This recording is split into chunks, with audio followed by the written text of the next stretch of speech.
بسم الله الرحمن الرحیم. نن به موږ د اله حرف جر شپږ زیات دی استعمالیدونکې معناګانې ذکر کړو چې په هغو کې د ټولو نه زیاته استعمالیدونکې معنا ده د اله طرف یا تا. اله دا اکثر په معنا د طرف راځي یا دا په معنا د ته راځي. لکه الله رب العزت په قرآن کریم کې فرمایي اعوذ بالله من الشیطان الرجیم افلا ينظرون الى الابل كيف خلقت. آیا نو دوی نګوري اوښته چې څنګه پیدا کړی شوی دی.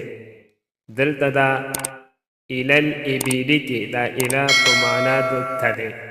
دا شانتی دوهم آیات دے انا لله و انا الیه راجعون.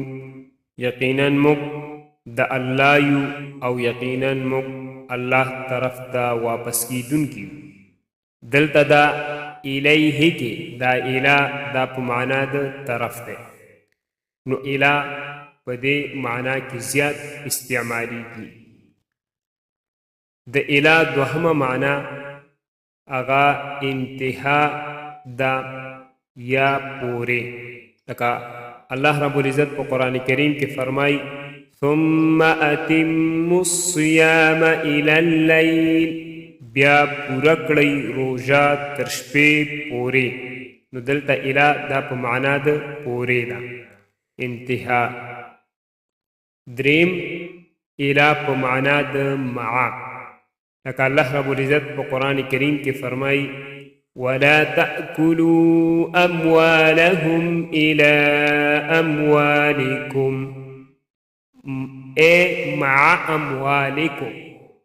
او مخری تاسو مالونه د هغوی د خپلو مالونو سره. نو دلته دا اله په معنا د مع د سره. د اله څلورمه معنا اغا فی دا چې اله دا د فی په معنا کې هم استعمالیږي. لکه الله رب العزت په قرآن کریم کې فرمای لیجمعنکم الی یوم القیامه. هغه به خامخا تاسو د قیامت په ورځ راجمع کوي. نو دلته اله دا په معنا د فی سره دی. په دا د اله معنا ده. پنځمه معنا د اله هغه لی دی. د لی په معنا کې راځي د لام حرف جر په معنا کې د لپاره راځي یا د ته په معنا وي. لکه په قرآن کریم کې ذکر دی قال رب السجن احب الی مما یدعوننی الیه. په دې آیات کې الیه دا په معنا د لی دی. او ویلی یوسف علیه السلام ای زما ربا جیل ما ته ډیر خوښ دی د هغه نه چې دوی ما راغواړي هغې ته. دلته دا اله په معنا د لی د ته سره د یا هغې لپاره. شپږمه معنا د اله هغه دی په معنا د عند سره. لکه جلست الیه زه د هغه سره نږدې کېناستلم.